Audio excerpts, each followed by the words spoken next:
Сегодня вечером из Шереметьево при ясной погоде, согласно метео, я вылетел рейсом по расписанию. Такое начало у этой саги. Я взял с собой только паспорт и плеер, чтобы маршрут мой прошел веселее. На мне только шорты, панама и кроксы, и майка, что ладно, сидит на торсе. Я лечу далеко и под видом туриста первым классом, и мне подают игристое. Меня встречают люди в Макао, меня с собой килограмм какао. Какао белого цвета, какао белого цвета.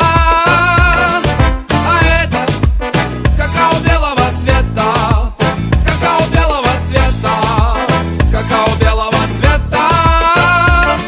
А это